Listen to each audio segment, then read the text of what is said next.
Prime news এক্সপ্রেসে এখন শুনুন আজকের শীর্ষ সংবাদ।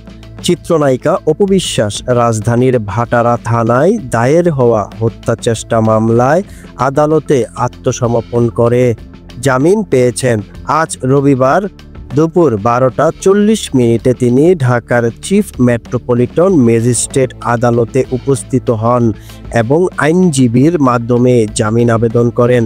মামলার শুনানি শেষে বিচারক মোহাম্মদ মুস্তাফিজুর রহমান 10,000 টাকার মুচলেকায় তার জামিন মঞ্জুর করেন। অপু বিশ্বাসের পক্ষে আইনজীবীরা বলেন, তার বিরুদ্ধে মামলার অভিযোগে কোনো সুনির্দিষ্ট নাম উল্লেখ নেই। এমনকি মামলার বাদী নিজেই হলফনামায় ভুল স্বীকার করেছেন। উচ্চ আদালতের নির্দেশে জামিনের মেয়াদ শেষ হওয়ায় অপু বিশ্বাস স্বেচ্ছায় আত্মসমর্পণ করেছেন।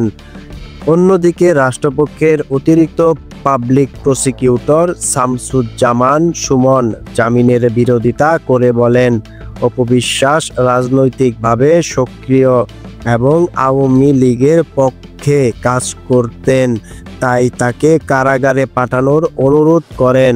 অপু বিশ্বাস আদালতে বলেন, একজন অভিনয় শিল্পী, রাজনীতির সাথে আমার কোনো সম্পর্ক নেই। আমার একটি ছোট বাচ্চা আছে। আমি শুধু আমার পেশাগত দায়িত্ব পালন করি। জানা যায়, একই মামলায় আরও 17 জন তারকাকে আসামি করা হয়েছে। এর মধ্যে নুসরাত ফারিয়া ইতিমধ্যে জামিন পেয়েছেন। মামলার অভিযোগে বলা হয়েছে, জুলাই আন্দোলনের সময় ভাটারা থানার সামনে গুলিতে এনামুল হক আহত হন।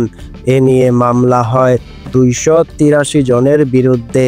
তার মধ্যে উল্লেখযোগ্য বেশ কিছু তারকার নাম রয়েছে। আরও আপডেট পেতে সঙ্গে থাকুন।